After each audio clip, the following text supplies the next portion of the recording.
This podcast is brought to you by Craft Beer and Brewing Magazine for those that love to make and drink great beer. To learn more or to subscribe, visit beerandbrewing.com or find us on social media at Craft Beer Brew.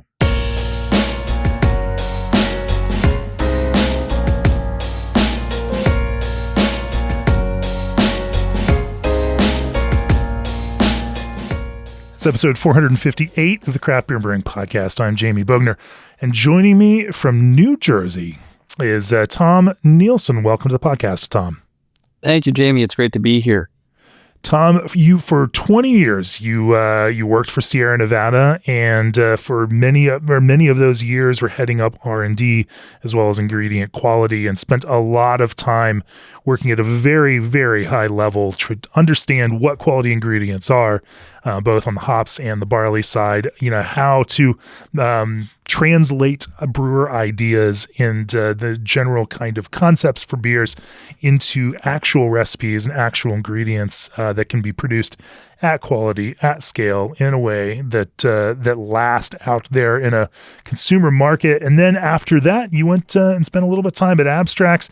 Now you're back in your home state of New Jersey and director of brewing ops for a new brewery, Emberside. We are going to talk about all of those things through this, but we're definitely going to talk about ingredient quality, what it is in these specific lanes around hops and malt. And we are going to talk about some of the processes and some of the ways that you've approached that. You have led so many and worked with so many industry organizations on the hop and the barley side, focused on quality, focused on this interaction between brewers and growers.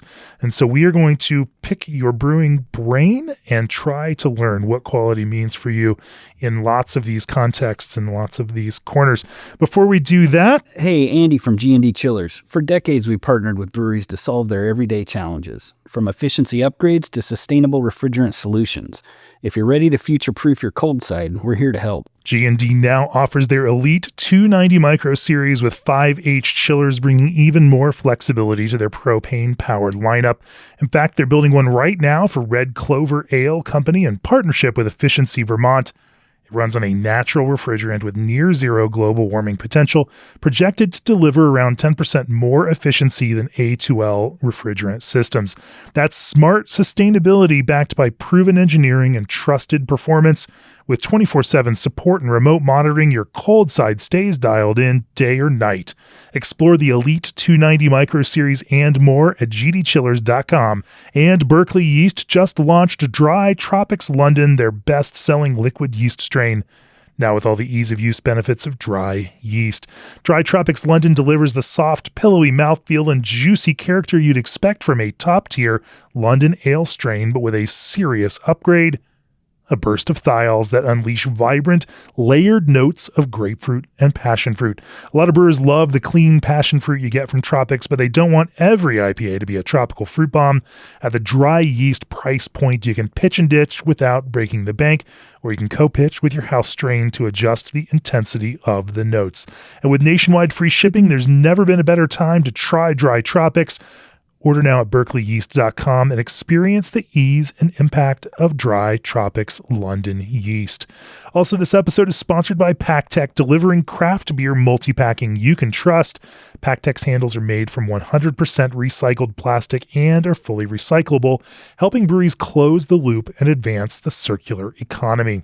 With a minimalist design, durable functionality you can rely on, and custom color matching, PackTech helps brands stand out while staying sustainable. Trusted by craft brewers nationwide, they offer a smarter, sustainable way to carry your beer. To learn more, visit packtech-opi.com.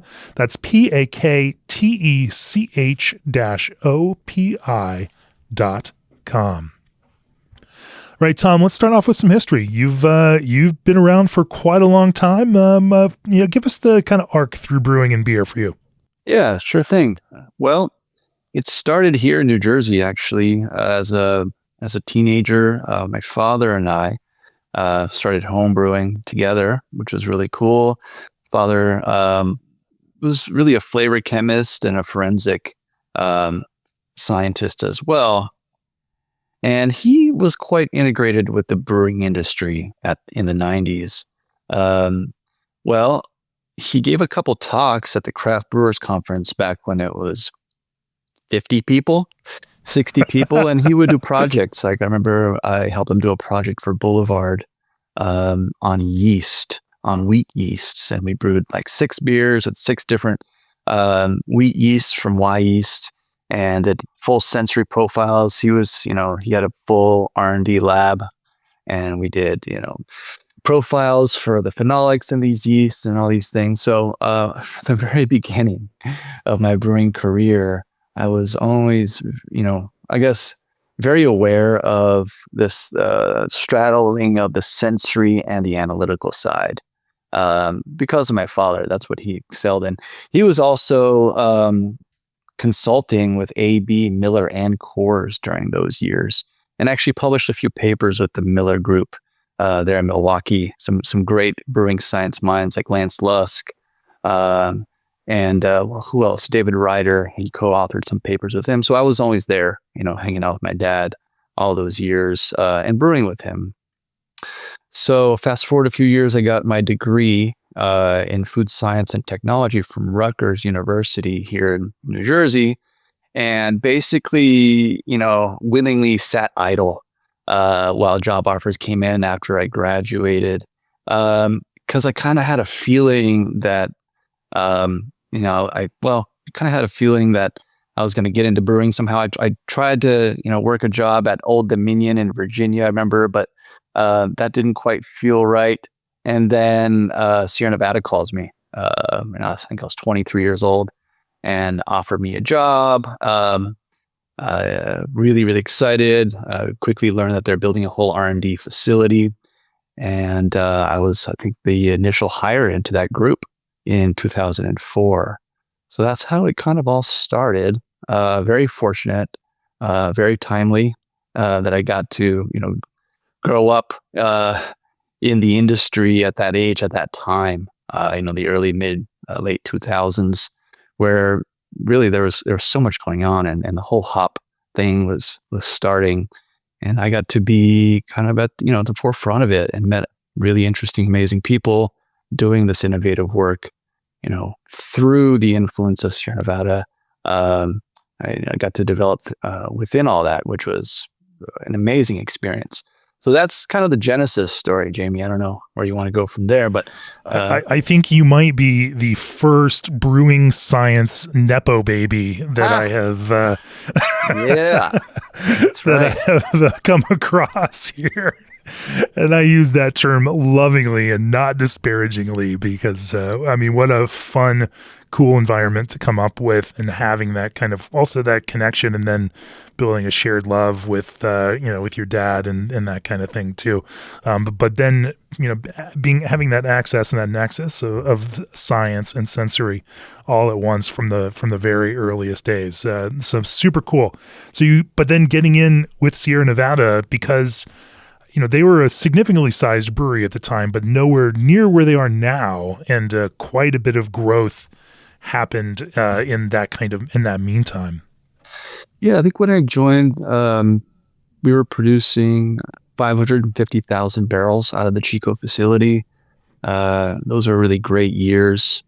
Chico probably peaked in 2012, right before Asheville. Man, we were producing a lot of beer out of that facility. I want to say 850,000 barrels. Maybe that's close to within 50,000. So those were really amazing years. A lot of innovation. We developed the torpedo during that time, and just kind of really expanded our portfolio immensely. So yeah, that was also the same era that I was co-founding the Hop Quality Group with some really iconic folks in the industry. And had a huge impact, I think. I think the work that we did with these groups at that time, and the innovations that were coming out of that time, really helped launch, the boom of the mid-teens and beyond. So it was really exciting times.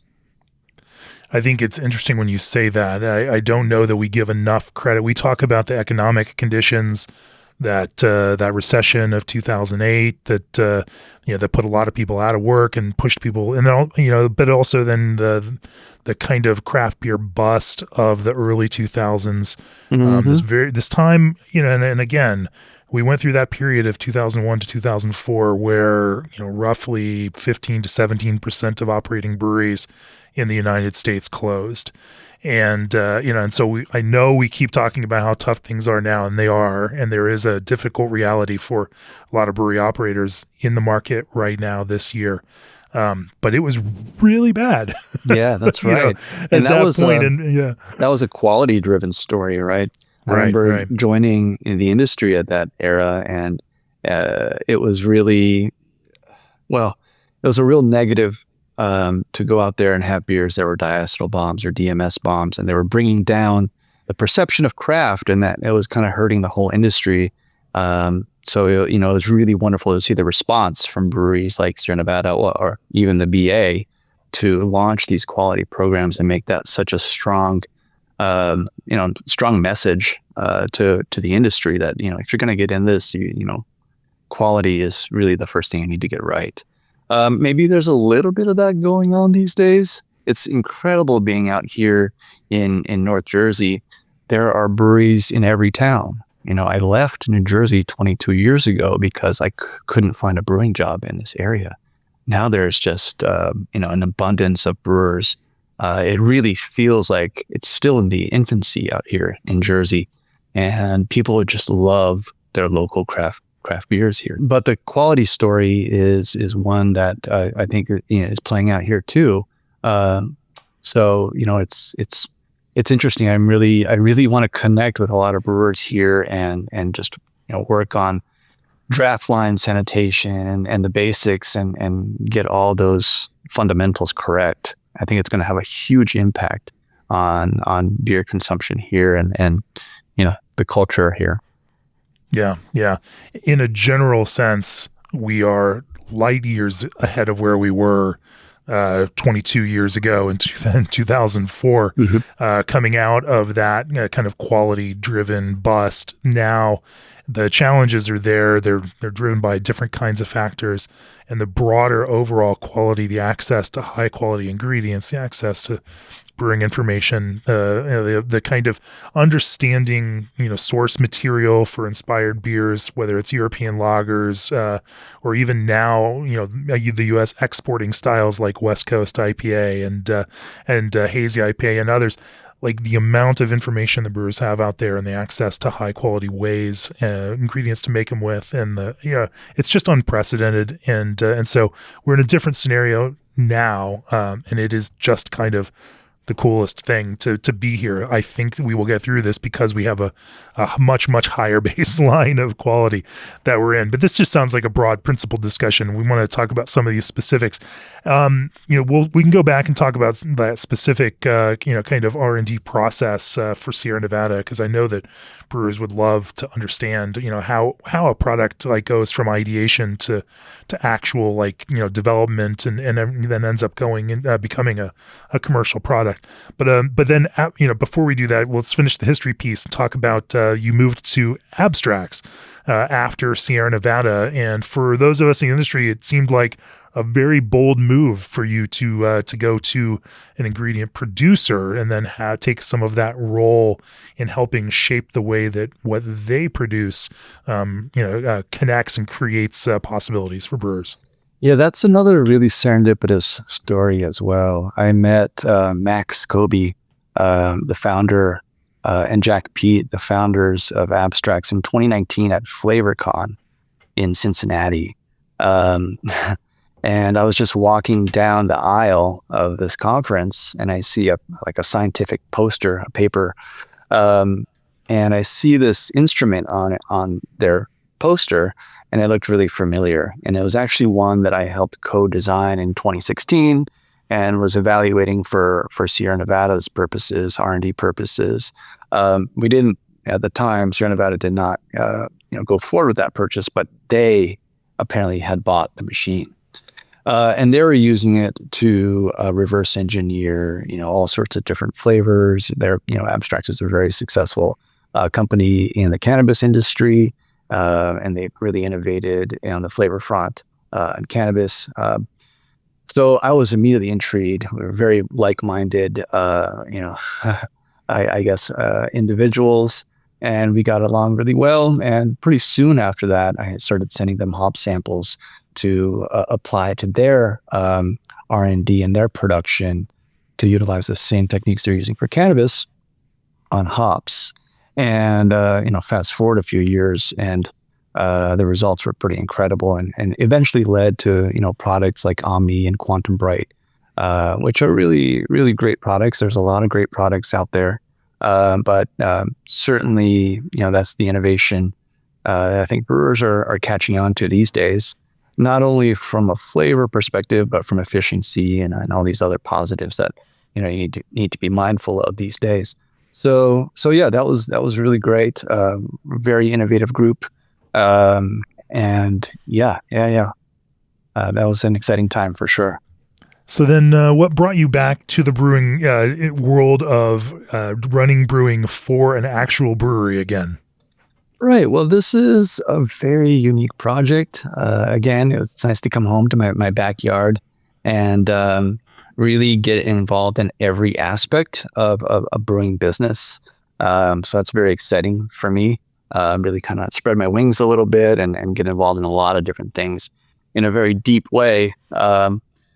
Also from the very start too. So, I think a lot of my ideas are I get to run with them here quite a bit.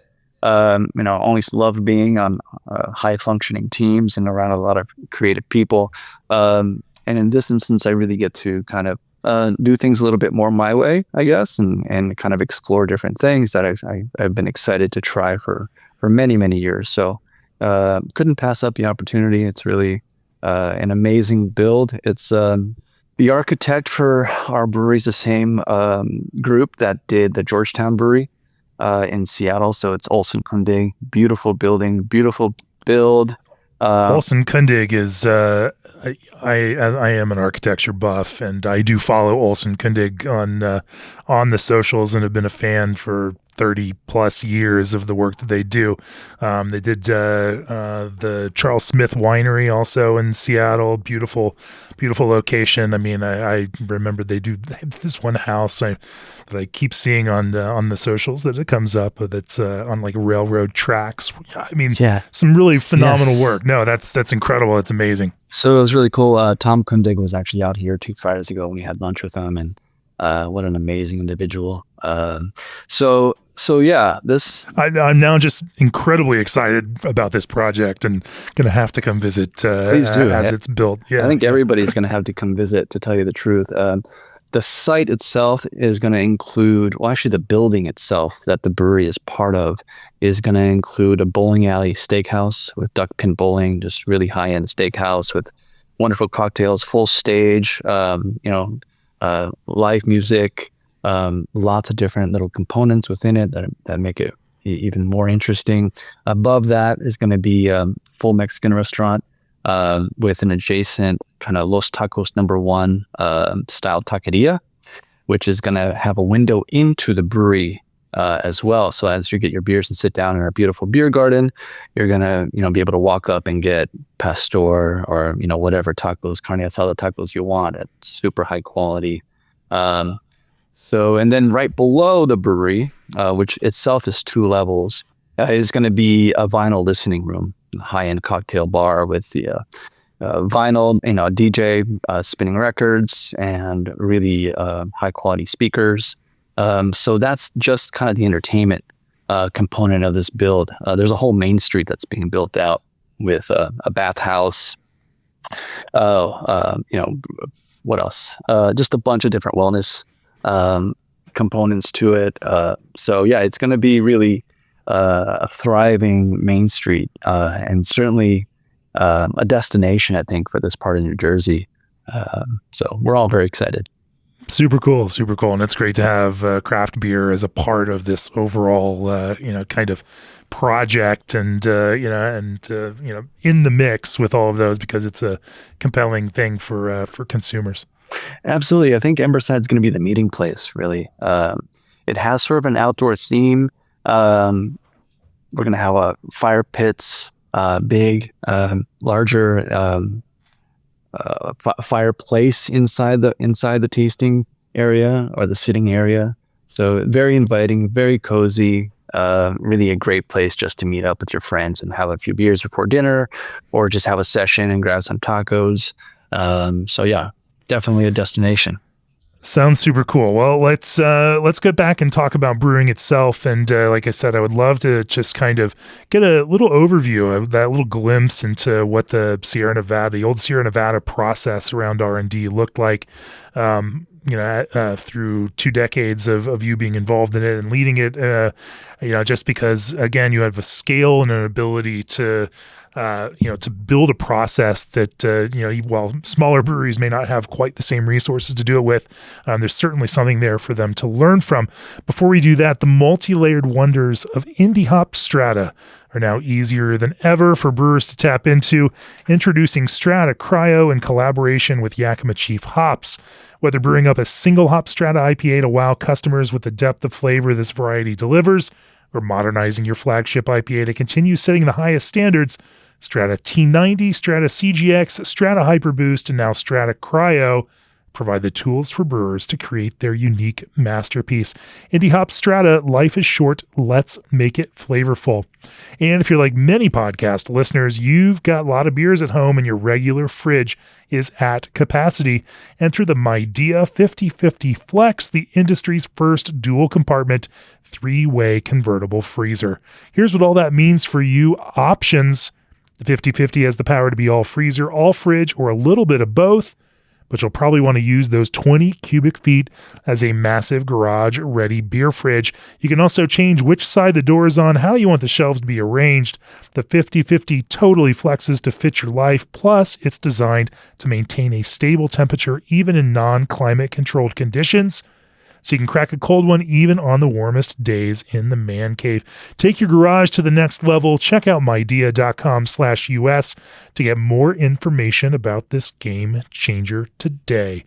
Also, the Beyond Beer space is booming and Old Orchard is here for it, supplying breweries with fruit ingredients for all of your beverage needs. Low, no alcohol, hard lemonades, seltzer, cider, and more. Old Orchard has supplied hundreds of industrial customers across 49 states, including nationally and internationally loved brands, so you'll be in good company. More information and free samples are waiting at oldorchard.com/brewer. That's oldorchard.com/brewer. Bear with me, Tom. I know you're working on new projects now, and I want to talk about the old process with Sierra Nevada, but it's not often that we get a glimpse into that. And when I've in the past had people on like Kelly McKnight from the R&D team over at New Belgium, it's really interesting to kind of to think about and look at because most of our brewer listeners are small brewers, thinking about how innovation in that process and the process of developing a new beer works at a brewery the scale of Sierra Nevada, because the stakes are really big, and and things have to go through a process. So in a sense, like, where did innovation start? I mean, there has to be some like looking at the markets and seeing what flavors are connecting with people, what kind of beverages are connecting with people, what foods are people, but then also thinking about occasions, whether that the brewery can or isn't responding to in terms of what you have. But then there's also brewer driven innovation where you all are getting new ingredients that are coming in and they're driving some inspiration, or you taste some beer that you've had from some other brewer that's also doing something like, that sparks some ideas and gets things going. Talk about some of these, like how you like these multiple channels of inspiration for innovation, and how that started to, how you pulled from that kind of big, broad funnel. That's a really great question. And I immediately start thinking about like the different eras. So I was there for 20 years throughout the development of this iconic brewery. And certainly the mix of people over the years was different. And sort of, the steps required to, the hurdles or the stage gates that you were required to go through changed over the years significantly. One overarching theme was that just the quality of the brewers, from the top to the bottom was always exceptional. So you're always working in extremely talented teams. very passionate teams. Man, so I guess early on it was really fun. It was a small, tight knit group. We had just built this R&D facility in a beautiful 10-barrel brew house, and man, it was just kind of riffing. That was kind of the era of perfecting pale ale. Quite honestly, a lot of R&D was just taking this liquid that caught fire and grew in respect and in quality over the years. So and of course you learned a lot from that. When you say perfecting, you have this beer. You're not talking about big changes, and you're not talking about revolutionary things. Like, how would you where would the idea come? Like, hey, we want to can we extend the life of this? Can we, what are some of the kind of parameters? Yeah, and how did these changes get pushed down into the R&D team and say, well, how did you even decide what you were going to explore to tweak parameters? Yeah, that's a really tough question to answer, because there is one very important individual within that company, and he happens to be, one of the greatest brewing minds in the world. So, a lot of that came from Ken and was ultimately decided from Ken, but certainly everyone around him was, developing ideas and pushing things forward at all times. So I would say very high expectations, and but ultimately a very supportive group. But where do they come from? I mean, being at a brewery like Sierra Nevada, you have access to so much. You have access to all the smartest people at your malting companies, at your hop companies. So a lot of it stems from collaborations with those teams, with those R&D teams and those production teams. A lot of the work in that early era was flavor stability driven. Honestly, continues to be. Yeah, I think for everybody, not just large regional breweries, but And that stability thing, I think, it's one of the most impressive things that Sierra Nevada has been able to do. And not just in pale ale, but also in something like Hazy Little Thing. Oh yeah. When you get this beer that is a hazy, hop forward beer, that you have design constraints because that beer has to be lively and fresh, even if it's kept warm stored on a giant flat in the middle of a grocery store. And so that changes the way that you can use ingredients and the processes and everything else that that can go into it, versus say that brewer that can make a hazy double IPA that's 8.5% fully saturated with 10 pounds per barrel of hops that's always going to be kept cold and that's going to be drunk within 3 weeks, and then immediately checked in on Untapped. Yeah, it's a completely different exercise to develop something for national distribution than for something, like Emberside. We hope to hit 3,000 barrels in year 2 and sell most of that over the counter, over the bar. So very different thinking process, a lot of different, boxes you need to check off. Certainly, nice to have a whole supply chain team supporting all that as well. But there's so much to evaluate in brewing. There's just so much, from water quality to the different salts you're using to, everything. The different malt suppliers and the small nuances between different barleys you get from different regions. So all of that was evaluated over the years. Every new variety of barley was evaluated in depth. New hops were being evaluated in depth weekly, constantly, not only sensory, but also, very high-end analytical equipment as well. It was kind of cool being a part of some discoveries, and also I would say some rediscoveries for the industry. Learning that iron is such an incredible detriment to beer quality, and then going through our process and eliminating it from in whatever step we could, to the point where there's hardly any more iron in the beer, and the beer is now that much better or stable for an extra month because of it. Things like that. Where were some of the big culprits of iron in the brewing process?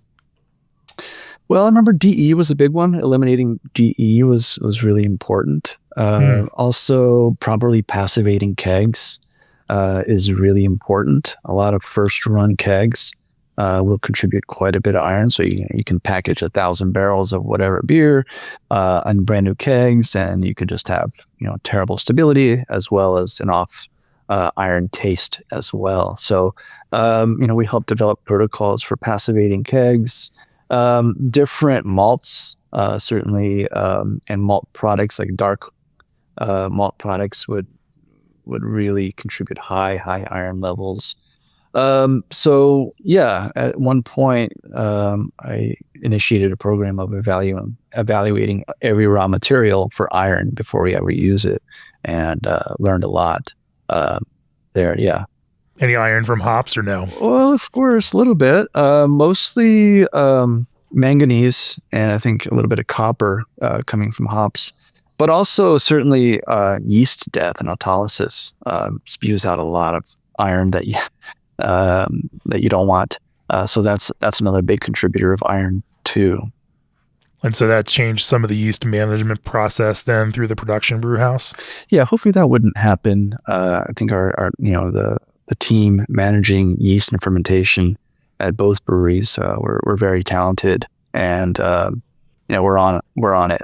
So we didn't. Those problems were rare. Maybe there was a pilot batch that we tried something funky, and we saw that. But certainly when I'm out there tasting beer and I pick up a little bit of the penny smell or some oxidation, I can kind of pinpoint to 3 or 4 things that it could be stemming from.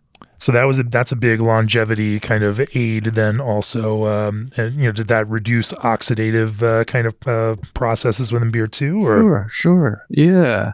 I think, certain things like crystal malts, which is such a backbone of so many pale ales and IPAs, West Coasts, Used to be. Thank you. Yes. But I mean, if when you find really exceptional crystal malt, it really can be out of this world good. I think Celebration Ale is still a great example of that. In my estimation, Celebration is not only about finding the greatest Cascade and Centennial hops of that year and using them immediately, but it also was, showcasing the finest crystal malts out there too, which honestly is even more difficult to do. I think a lot of craft brewers have gone away from those malt profiles, because they just want to bring the hop aromatics. But there's something really wonderful about balancing extremely high quality crystal malts with great hop flavor and aroma too. But I think, unfortunately, crystal malt. So I'm a big time coffee roaster. The roasting process is challenging, and I have a lot of respect for coffee roasters that can do this at a super high level, day in, day out at scale. Same thing with making roasted, crystallized malts. That's even more difficult. There's such room for error, and perfecting that process day in, day out it's actually got quite a variance to it. So, when you do find a really exceptional crystal malt, I think it still makes some of the best beer on the planet, quite frankly. Are there crystal malts that you have found? Obviously, you have done a lot of research into that kind of package longevity, but also, in a sense, like you can't just increase package longevity by pulling all the crystal malts out of a beer and just going with super, super lean Pilsner malt, which is the general mode for a lot of West Coast IPA brewers today. Yeah. Having to have malt with that kind of color and a little bit of flavor, but that also can go the distance without amplifying this kind of oxidation of your beer. Are there, some malts that you've found hit that kind of sweet spot that do it for you? Or are there some parameters, to various malts that you found where some of the factors? I instituted quite a rigorous incoming quality program on crystal malts. So I think it's really good to have what's called a farinator. It's a unit that slices 50 kernels. And so you can see really how homogeneous they are. So out of those 50, maybe one or two will be unmodified. They'll just be white. And then maybe two or three will be, just over like burnt. And that's acceptable. But if you get, 12 or 15 of those that are just unmodified, or you get, 10 of those that are just burnt, then, you have some issues. But when you slice a farinator and you get this beautiful red, crystals, like 50 out of 50, that beer is going to be absolutely fantastic. It's going to be an A+ experience for the brewer and for the drinker.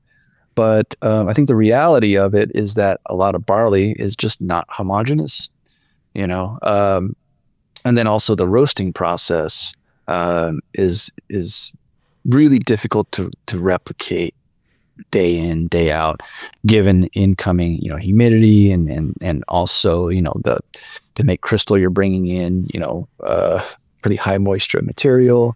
So all those, parameters, deviations in those parameters impact the final product.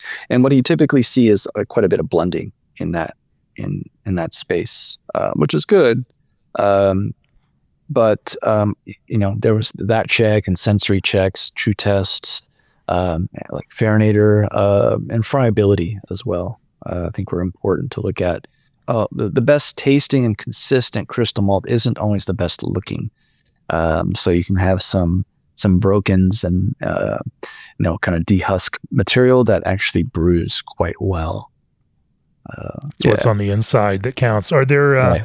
are there some barley? There's the number of places that malting barley is grown in North America is pretty extensive. You've got lots that's grown in Canada. You've got lots that's grown in the western U.S. Obviously, like around me in Colorado, we got lots of fields that are growing Coors barley, and you can get it down all the way to the Alamosa Valley, or out to Alamosa in the San Luis Valley.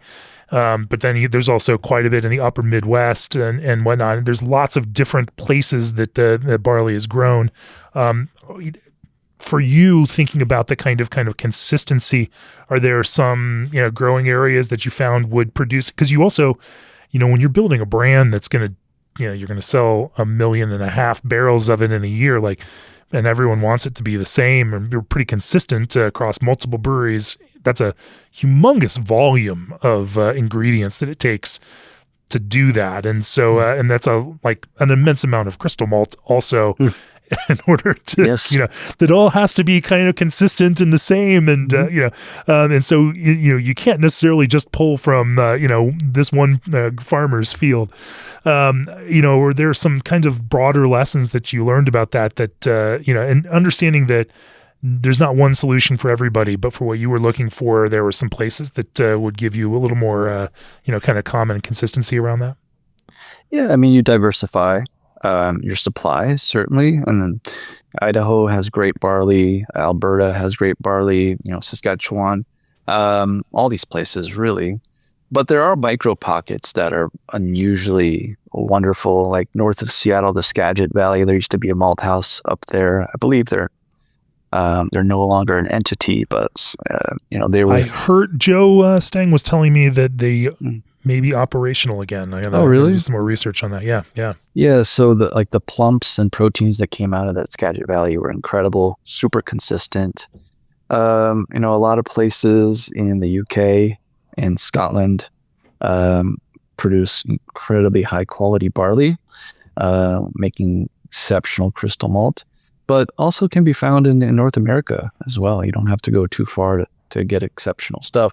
But I would say, if you are relying on crystal malts to build your brand, that quality program is pretty important, and that will lead to a really active, vibrant conversation with your maltster, which is invaluable when you're, like you say, trying to produce 1.5 million barrels of some things for national distribution. Yeah. Sure. And continuing to do it year round with different sources of barley at this kind of insanely, this very significant volume.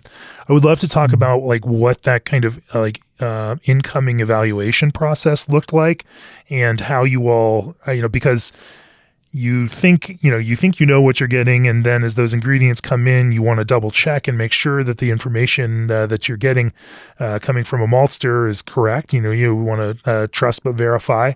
And, and then you also, especially as you're bringing in new crop years of things, want to see how all of those things are going to fit in and fit the kind of flavor profiles and expectations you have. So I'd love to talk about that kind of like ingestion process of these new ingredients, and what that kind of testing and quality evaluation looked like from the Sierra Nevada side.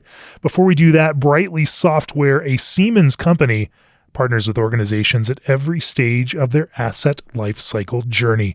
Brightly is a complete asset management and operations software that enhances organizational sustainability, compliance, and efficiency through data-driven decision-making. Streamline maintenance, simplify capital planning, and optimize resources with solutions uniquely designed to support long-term goals. Learn more at brightlysoftware.com. And tickets are on sale now for the annual Craft Beer and Brewing Brewers Retreat, August 23rd through 26th in the Hop Country of Yakima Valley, Washington. There is nothing like this fantasy homebrew camp experience as you brew in small groups led by some of the most inspiring brewers in the world. Folks like Vinny and Natalie of Russian River, Ben from Breakside, Henry and Adriana of Monkish, Kelsey from North Park, Whitney from Grand Fir, Sean from Lawson's Finest, and more. Even folks like my friend Neil Fisher. This year we'll be brewing Under the Bines at Bale Breaker, and it is sure to be an unforgettable experience. Tickets are on sale now. Going fast, brewersretreat.com. I think we only have about 10 more tickets left to that. So the response this year has been phenomenal. Well, let's talk about that evaluative process. You've done some upfront ingredient research. You know what you expect to be coming in. You know what your general plan is, but then at this, and you've also, as you say, kind of hedged, knowing that barley in particular, barley and hops are agricultural products. They're going to be year-over-year changes in the harvest. There are just concerns. The weather changes, patterns change. As much as growers try to keep things consistent year to year, change is inevitable because these are there's a dynamic element to all of this. And so and then the maltsters try to accommodate. They take that barley where it is and try to make the absolute best malt that fits your profile from it. But then when it gets to you, you also need to make sure that what you are getting meets the expectation of what you were hoping that it was going to be. Talk about that kind of evaluative process and how Sierra Nevada at that kind of scale would look at all of these ingredients as they're coming in. Yeah, I actually built an entire malt lab at Sierra Nevada, probably in 2015 or 2016. So we had a full Congress mash, friability meter, a few other tools that we would fire them up once or twice a week to evaluate different malts. Certainly, you mentioned crop year switch, big. Can really get some deviations there, and then also how you treat that malt in the brew house. There's a system that was developed with pre-shipment samples. So before truckloads of malt would show up at the brewery, we'd get a small kind of coffee bag size sample, and the brewing team and quality team would chew it. Really a very integrated part of the daily sensory program was chewing all the malts that were brought into the facility. I think really important. If you catch one thing every 2 years, you've saved however many thousands of barrels of beer. So I think makes a lot of sense. And there are occasions where things were caught. I can tell you right now, base malt can certainly lead to flavor fluctuation in your flagship beer. So it's something that's a wise brewer pays very close attention to. Certainly switching varieties. Over the years, I was very involved with both the American Malting Barley Association and the BMBRI up in Canada, evaluating new varieties and also approving new varieties. So things like Metcalf to Meredith to, way back in the day, Harrington. These all came with pretty big changes to the malt profile. Not only, the enzyme packages and proteins, but also some flavor components too. So that was kind of the quality program, just looking at everything in many different ways, and having a very open and fluid feedback with the maltster, and also bringing that conversation to the procurement teams as well. Because that's all part of the discussion. At some point, we had this idea, and I think the idea really pissed off like AB. That we had over the years bred out the flavor from malted barley, from base malt, from barley. So I forget what year it was, maybe 2012. I launched a group called the Barley Flavor 6-Pack. And we used all these tools to look for different flavors in barley and malt. Working with the team at OSU and the breeder there, Pat Hayes, at the time. So another really exciting time. I think I made 150 little nano brews with all these different barleys that we had malted actually at RAR in a little nano brewing system. And it's funny, Dan Carey at New Glarus also developed a method to brew one bottle of beer at a time. So like at one point, it got pretty wild. Like we got really good at making extremely small quantities of very high quality beer, which really requires a very in-depth knowledge of brewing, quite honestly. So yeah, so it really led into a lot of R&D as well.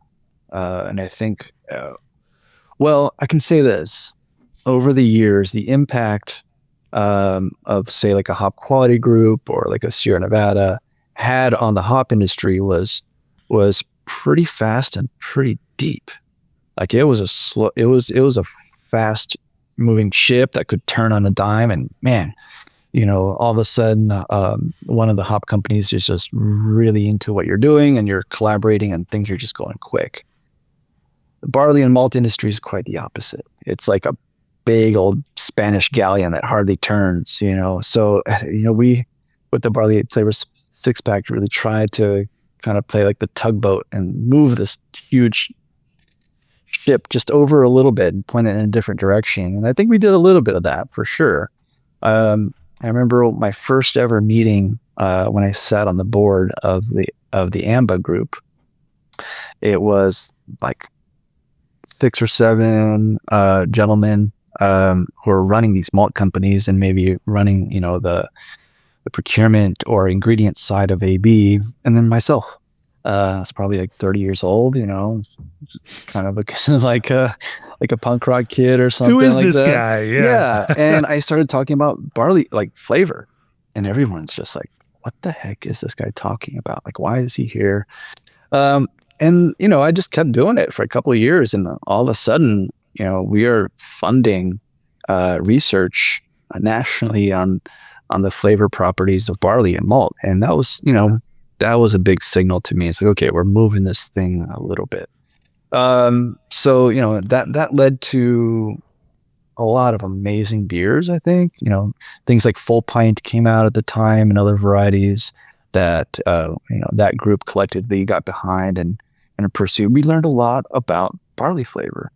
So I think what I hope the industry doesn't lose in this round of development is a lot of what we learned, like from 2007 to, I don't know how recent, probably until COVID, really. So there's a lot of institutional knowledge and exploration that was done. A lot of it wasn't fully adopted, quite honestly. So there's a lot there still to feed off and to innovate from. What do you mean by that? So in this sense, you're talking about basically varieties of barley that may, through this kind of base malting process, produce more substantial and flavorful beer. And a couple of one or two of the varieties have kind of, have grown up, but there are more out there that you would love to see. or is there some other element to this that you think is still untapped? I think some of it's still untapped, quite honestly. I think we learned how to like modulate DMS, I think, and other things. But through the malting process? I don't know. I think even through the genetics and the varieties as well. Like it turns out Full Pint was a high DMS variety, and it's just like, okay, does anybody really want that? Maybe in some other industry. It was also a non-GN variety, I think. So it was really good for spirit production. Yeah. So yeah, I mean, that conversation is, it's really vast as well. And I think craft brewers are, I've been so hop focused for so long that there's, that a lot of the malt research and discussion is a little bit untapped, quite honestly. Again, I think Dan Carey is doing, one of the best jobs of really talking about malt at a high level. And he's talked, he's given a keynote speech at the MBAA National on it. And I just really appreciate those conversations. I think probably in Europe, the Europeans kind of talk about malt in a different way as well. I think craft brewers, have had it really good with malt. It's just it just works, and they can focus on just, being creative in other ways. But I think there's still a lot more to be done creatively with grains overall, and certainly malt. Barley malt's a big part of that. Is there a R&D project you worked on that resulted in a beer that you think kind of captured malt flavor in a new and exciting way for you? Barley malt flavor? Well, man, probably nothing on a major scale, quite honestly. But there are a lot of R&D brews, 20-barrel batches that were done over the years that I thought were really interesting. One variety of barley that I absolutely love, and I think this is maybe the story that I'm looking for, called Steffi out of Germany, makes the best Pilsner malt ever. First year that we did Sierra Nevada's Oktoberfest collaboration. Oh man, I can't remember the brewer now. But we used 100% Bamberger Steffi. And this was the most incredible beer, I think, that I've ever tasted. And the foam was just so beautiful. It's just really a perfect beer, like 100 out of 100 execution, and flavor and everything, the stability. But I remember being in Yakima, actually, of all places, with a group of hop growers and merchants, and we drained a keg like over a couple of hours. It was just, nobody could stop drinking this beer. It was so incredible. And it was really that Steffi varietal that was exceptional. And it's, malt and barley so complex that it's never going to be one singular thing that's right about it. It's like the Rubik's Cube has lined up. All these different things have lined up to make this perfect malt, to make a perfect beer from. So it's funny that you mentioned Steffi, because just last week with Corey from Fritz Family, was talking about making a lager with Steffi, and so I did a little look into it, and just double checked some of the assertions there, and noticed it's a bit more of a historical barley. It's not necessarily a new variety. It's more, maybe a little less kind of agronomically productive and efficient, and it is available. But apparently to get it here, you need to order an entire container full of it, and so it's not just something you can order out of a warehouse. But Weyermann does malt it, and you can get it, and apparently the whole backstory of that was, I think Kevin and Lisa Gold Dot brought some in, and some of it went to Bierstadt, and so so this Steffi barley, even for craft brewers, has made it out through a friend network of pallets being shipped and reshipped out to other folks, just because certain folks have wanted it. But you're right, there is a story there amongst American lager brewers who also really love that malt and love what it does in their lagers. Yeah, 100%. That was the most impactful varietal component that I've ever seen to barley. So yeah, I'm definitely going to be looking at bringing some of that into New Jersey at some point. And in terms of the finished lager that you brew with it, what was it about that Oktoberfest beer and Steffi Barley that that made it so much more compelling for you? Well, I remember it finishing pretty dry, and just it was immensely drinkable, and had this moorishness that I couldn't quite define. The foam was beautiful. It produced incredibly healthy fermentations, and you can just tell that it had this like crisp and pop to it that was unusually good. And certainly as a Martzen, there were some supporting malts in there too, and we probably got those really dialed in that year as well. But this whole sweetness to crispness was just incredible. Really, the balance was incredible. Again, not one singular thing pops out, but you just kind of know when something lines up perfectly. Your taste buds tell you everything you need to know. Are there any other particular barleys that you have become just a massive Jamie, I thought we were going to talk about hops for an hour and a half. Look at us.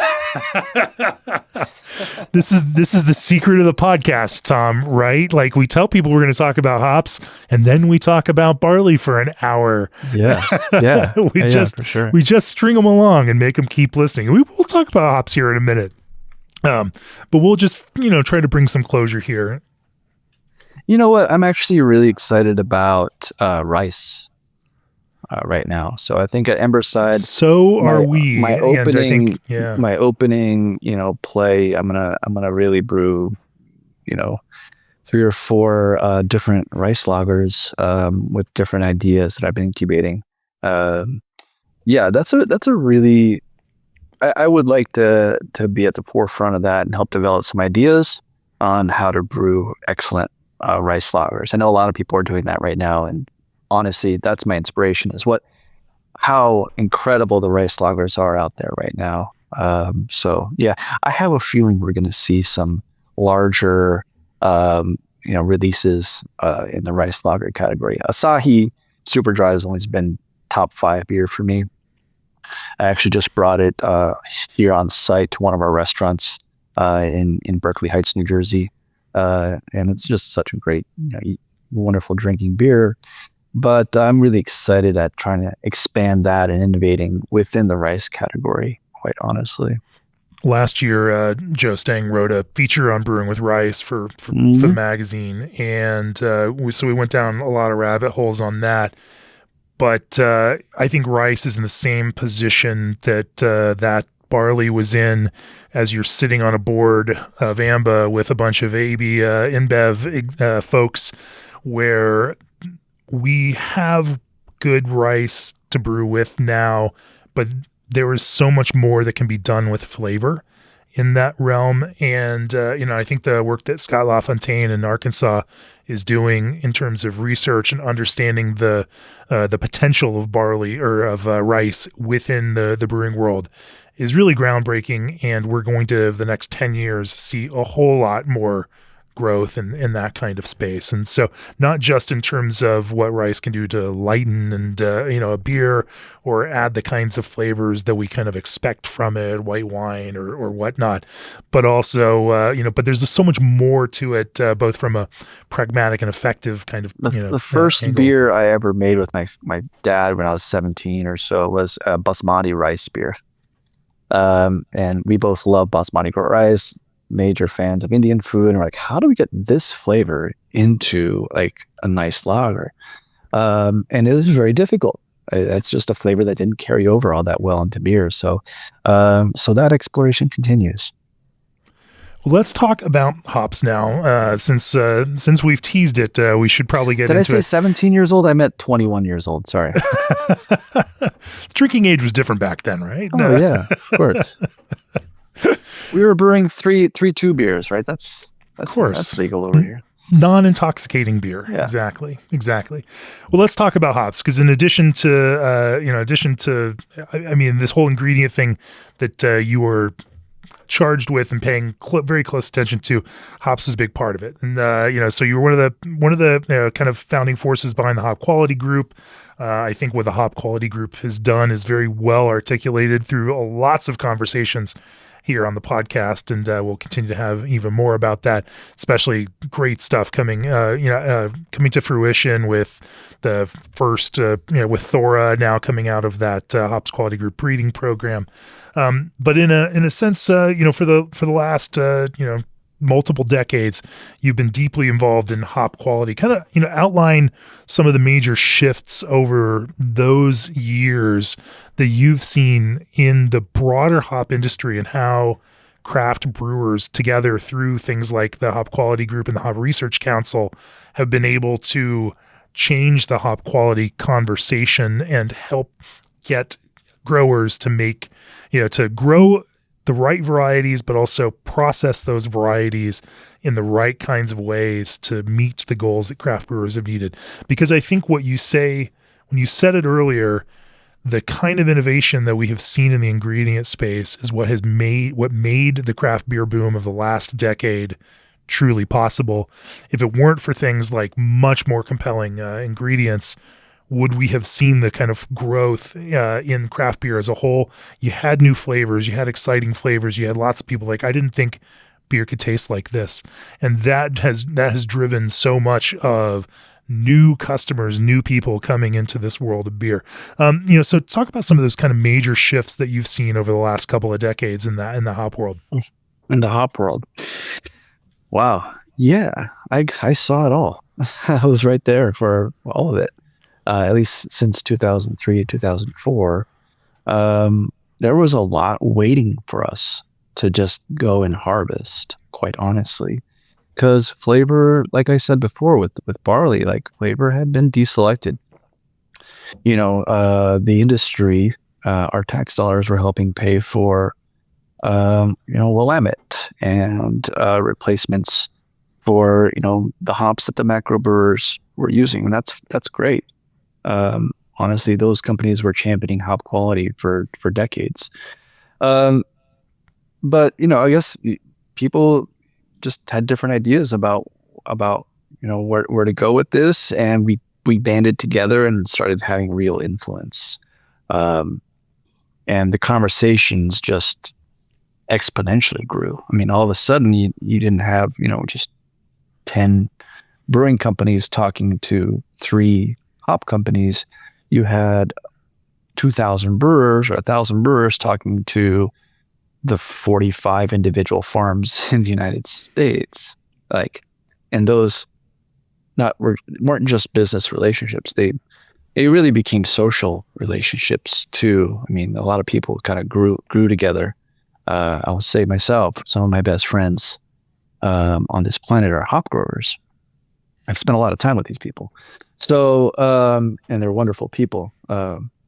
So yeah, it was a cultural change more than anything else that led to all the gains, technically and creatively that were realized. So yeah, I think there's a lot where I guess those relationships with the large brewers and large companies were largely transactional. Not to say that wonderful friendships weren't made in past eras, because a lot of the people who are working in the industry in the 70s and 80s and 90s were actually my mentors, and they have just great stories to tell as well. But I think it certainly changed quite a seismic change, really paradigm shift in how brewers and the hop industry related, and that's what the Hop Quality Group did.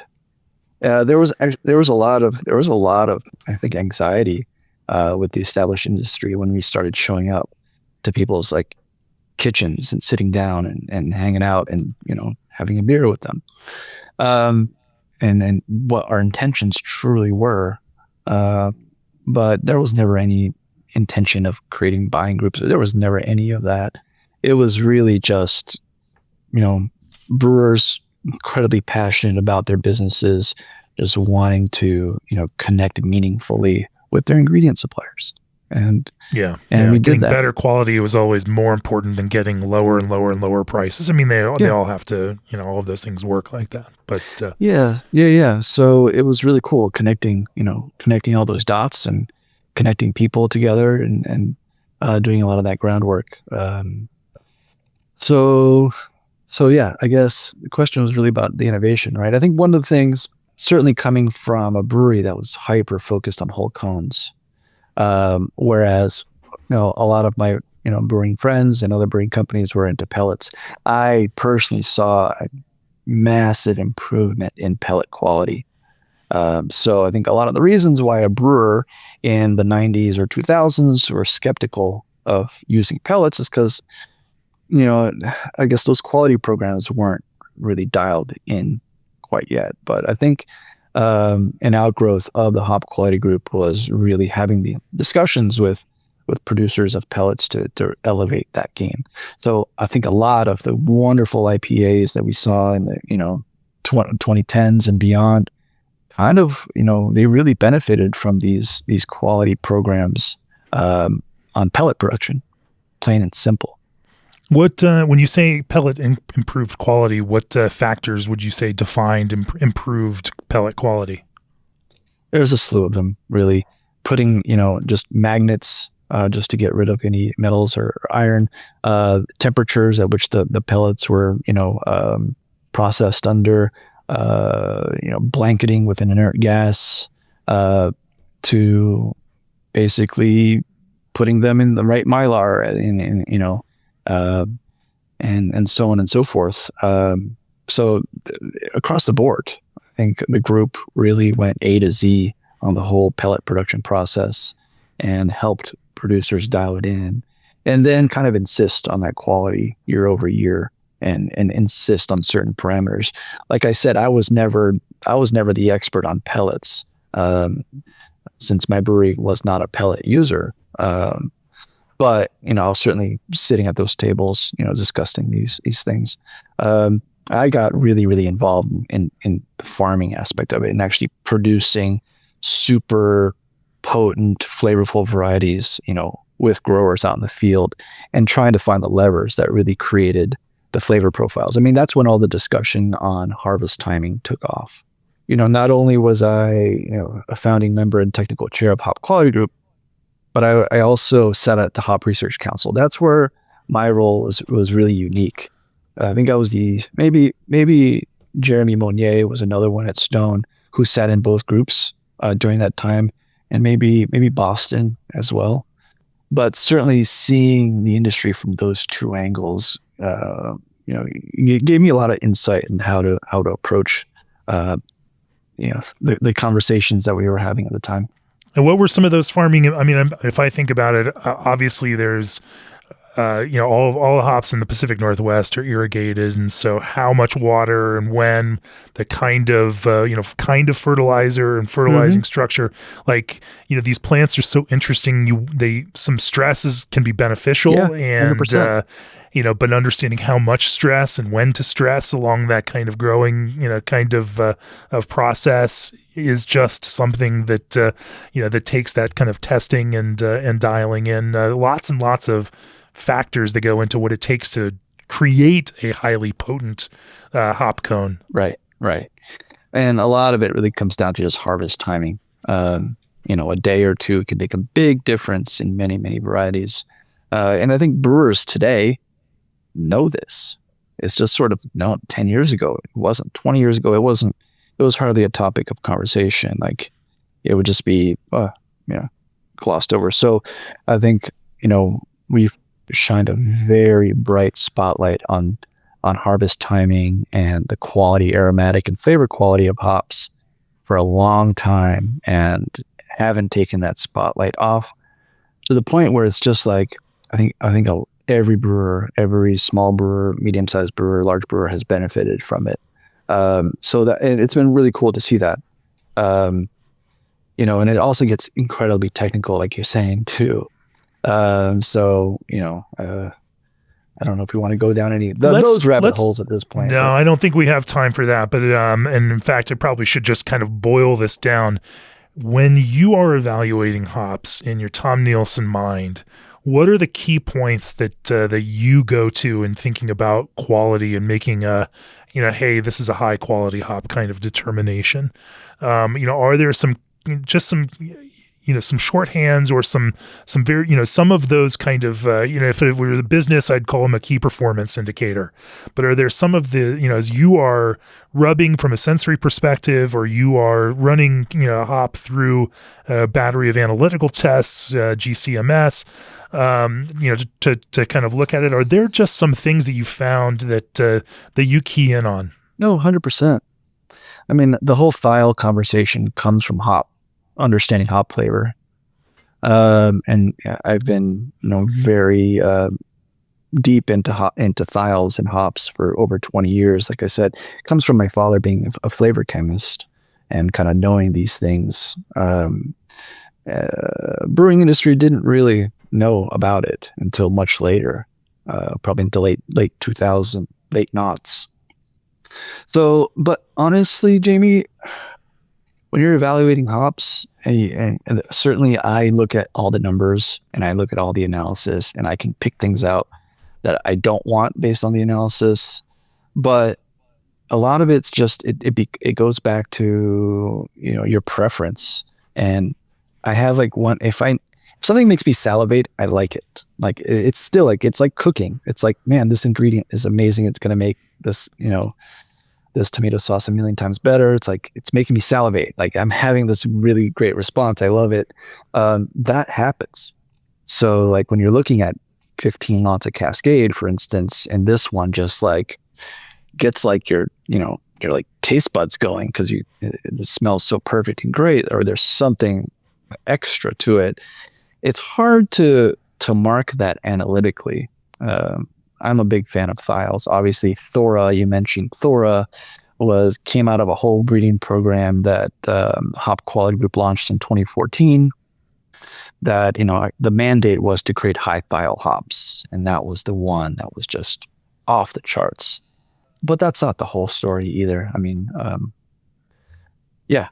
this is the boundary between the science of beer and the art of beer, and like being a chef versus being like a food scientist, right? So, and I think a good brewer definitely has to have equal parts. So, I never select with my eyes, really. Like when you're looking at hops, I learned that a long time ago. I think a lot of people do still. I think it's a hard habit to break. That was a habit we had to help the growers break, actually, because for decades their hops were rejected by large brewers if they weren't beautifully green. So that was almost like the primary criteria. For me, it's not even on the list. Yeah, it's remarkable how much that has changed, and now, even in places like New Zealand, you'll go out and find lots of farms letting those hops hang because those oils are they're turning the right corner at that stage where they are looking not nearly as good as they once looked. But that's when all the magic starts to truly happen with those. And anyway, I think that's an interesting. There's one good takeaway. I don't know that we have time to talk about your red flags from an analytical perspective, because I really want to kind of finish on this note. And you're now in a new kind of role, looking at all the elements, of this new brewery that you all are pulling together. What is the most exciting piece of that, and what are you really looking forward to exploring in the beer itself? As you go through this development process, you're going to have to launch with beers that people are going to love. There's a lot of investment behind this project and a lot of expectation for you. It creates its own kind of pressure behind it. You have to start off strong, and you have to kind of plant your flag in the ground. What are you going to do with Emberside to really to stand out in that regard? Well, I want to develop a good 4 core beers, and I think rice lager is going to be one, a hazy is going to be another. There's a little thing I'm trying to dream up in the Pilsner category. So hopefully, something takes, but really what I'm excited about is the feedback with our customers. And being a small brewery, we can riff, and we can kind of, there's going to be a very active feedback loop there that I would be very much tied into. So, like I said, it's really integrating with the Jersey beer scene initially, and really find out what people like to drink here and what they want. No pressure, right? It's all fun. We're gonna make what we want to drink, and it's gonna be great. You know, there's our brewery's beautiful. Our equipment is really fantastic, and we've got great people on the team. So it's gonna be fun. Coming up with beer names is the most difficult. 100%. I can't tell you how many times I've had brewery owners tell me that same thing. Designing the beer, brewing the beer, that's the easy part. The beer names, oh man, the single hardest thing to do.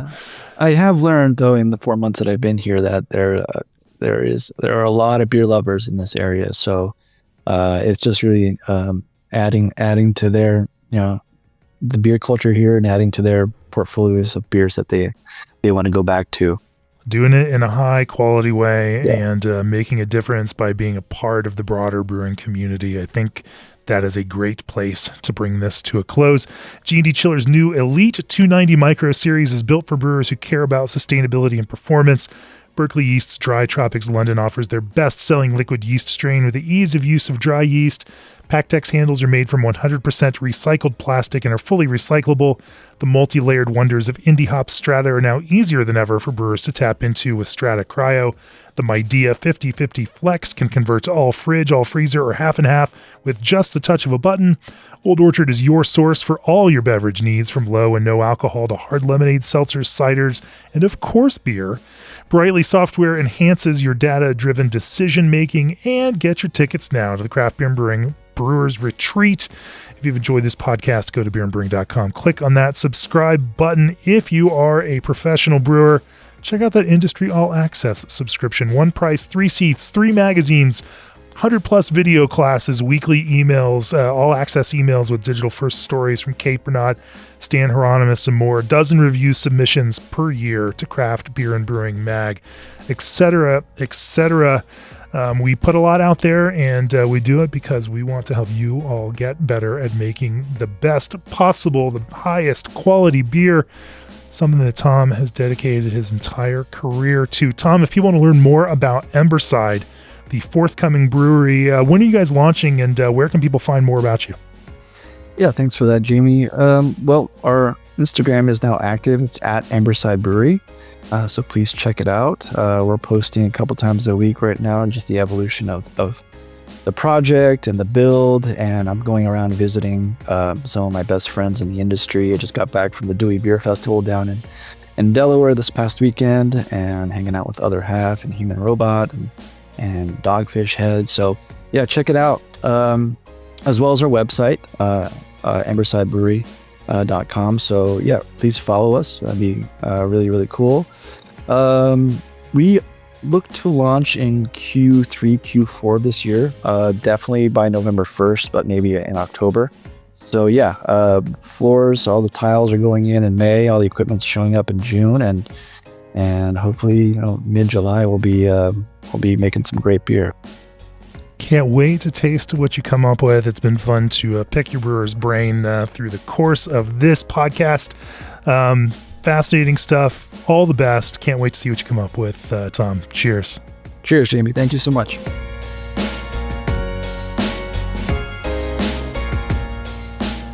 This podcast has been brought to you by Craft Beer and Brewing Magazine, for those who love to make and drink great beer. To learn more or to subscribe, visit beerandbrewing.com or find us on social media at Craft Beer Brew.